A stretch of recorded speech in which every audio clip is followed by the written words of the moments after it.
Hello बच्चों। Guys, infinitive क्या होता है? आज मैं आपको इन्फिनेटिव बताने जा रही हूँ जो नॉन फाइनाइट वर्ब होती है। गाइस गाइस ये जो है किसी सब्जेक्ट के अकॉर्डिंग चेंज नहीं होती। जब किसी वर्ब से पहले टू लगाया जाता है तो वह इन्फिनेटिव कहलाता है। जैसे टू ईट, ईट जो है खाना है, उससे पहले हमने बेस फॉर्म में ईट वर्ब की फर्स्ट फॉर्म में इससे पहले टू का यूज किया। इसका हिंदी अर्थ होता है खाना। टू गो जाना, टू प्ले खेलना। इन्फिनेटिव को समझ लेते हैं हम step by step. First use जो होता है उद्देश्य यानी पर्पज बताने के लिए। स्ट्रक्चर देख लेते हैं guys. Subject, then verb, then भी हो सकती है। For example, I study to pass the exam. मैं परीक्षा पास कर के लिए पढ़ाता हूँ। टू पास जो है हमारा इन्फिनेटिव है। Next example, he works hard to earn money. तो यहाँ टू अर्न जो है ये एक इन्फिनेटिव है। वह पैसे कमाने के लिए मेहनत करता है। सेकंड यूज इन्फिनेटिव का कारण, रीजन बताने के लिए। स्ट्रक्चर होगा इसका सब्जेक्ट, फिर मेन वर्ब आएगी, देन टू प्लस वर्ब की first form. For example, she cried to express her pain. उसने अपना दर्द व्यक्त करने के लिए रोई। Next example, he come to meet you. वह तुमसे मिलने के लिए आया। तो यहाँ पर रीजन क्या है? क्या है भाई रीजन? मिलने के लिए आया। तो टू मीट यहाँ पर इन्फिनेटिव है। थर्ड यूज उद्देश्य भाव बताने वाले शब्दों के बाद। जैसे वर्ड्स देख लेते हैं हम। Words like happy, sad, surprised, lucky, glad, ETC. For example, I am happy to see you. मैं तुम्हें देखकर खुश हूँ। तो यहाँ टू सी जो है हमारा इन्फिनेटिव है। ये उद्देश्य बता रहा है guys. Next example, she was surprise to hear the news. वह खबर सुनकर हैरान थी। तो उद्देश्य क्या था? खबर सुनकर। तो टू हियर यहाँ पर हमारा इन्फिनेटिव है। फोर्थ यूज, कुछ खास वर्ब्स के बाद इन्फिनेटिव आता है। कॉमन वर्ब्स देख लेते हैं हम। जैसे want, need, plan, hope, learn, decide, agree, promise, ETC. For example, I want to learn English. मैं इंग्लिश सीखना चाहता हूँ। Next example, they decided to go abroad. उन्होंने विदेश जाने का फैसला किया। तो टू गो यहाँ पर हमारा इन्फिनेटिव है और टू लर्न हमारा इन्फिनेटिव है फर्स्ट सेंटेंस में।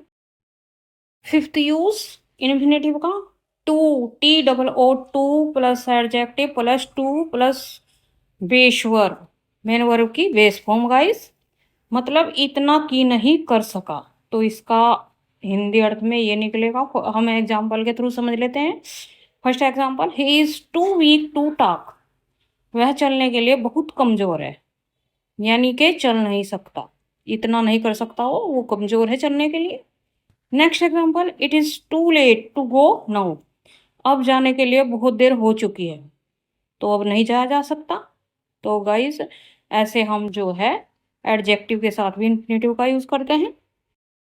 नेक्स्ट सिक्स्थ यूज है adjective plus enough plus to plus base form. मतलब क्या निकलेगा इसका? पर्याप्त की कर सका, पर्याप्त। For example, he is strong enough to lift this box. वह इस डिब्बे को उठाने के लिए पर्याप्त मजबूत है। तो पर्याप्त की कर सका, यहाँ पर कर सका था, पहले में नहीं कर सका था। Next example, she is wise enough to understand. वह समझने के लिए काफी समझदार है। तो यहाँ करने का सेंस दिया जा रहा है। तो यहाँ पर टू प्लस वर्ब की फर्स्ट फॉर्म गाइस, यानी अंडरस्टैंड है हमारी यहाँ पर टू के बाद। तो ये एक इन्फिनेटिव है और वाइज हमारा एडजेक्टिव है। उसके बाद हमने इनफ का यूज किया है। Seventh use, noun plus to plus verb की first form infinitive as a adjective. यह जो है एडजेक्टिव के जैसे बिहेव करती है। एग्जाम्पल के थ्रू समझ लेते हैं। First example, I have a book to read. मेरे पास पढ़ने के लिए किताब है। तो यहाँ पर टू रीड जो है हमारा एडजेक्टिव इन्फिनेटिव है, एडजेक्टिव के रूप में आया है ये बुक यानी नाउन की विशेषता बता रहा है यहाँ पर। Next example, she needs a pen to right.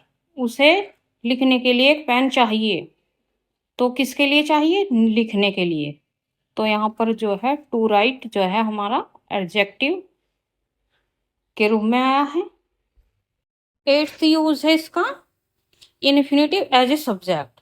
To plus verb की फर्स्ट फॉर्म इन बिगनिंग यानी शुरुआत में आएगी गाइस ये।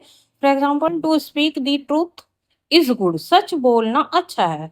तो ये जो है सेंटेंस की बिगनिंग में है। टू स्पीक यहाँ पर हमारा इन्फिनेटिव है जो कि सब्जेक्ट के जैसे बिहेव कर रहा है। Next example, to help others is our duty.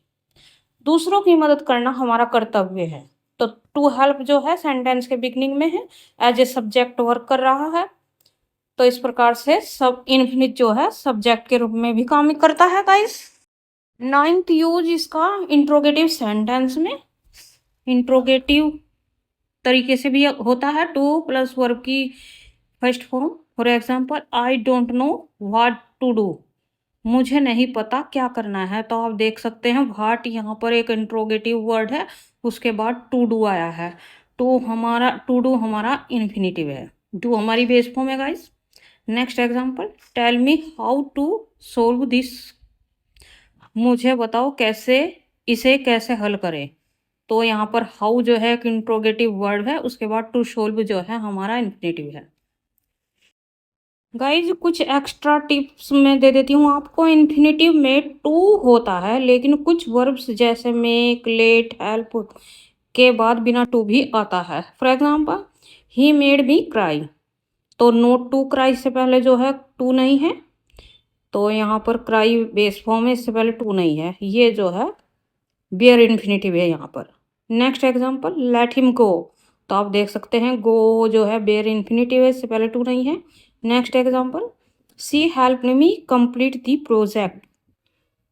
तो गाइज यहाँ पर कंप्लीट से पहले, हेल्प से पहले कोई भी इन्फिनेटिव नहीं है।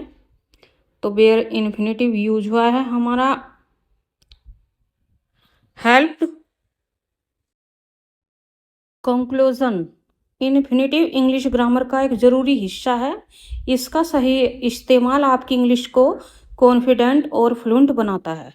गाइज अगर वीडियो अच्छी लगी है तो प्लीज़ लाइक शेयर करें एंड थैंक यू।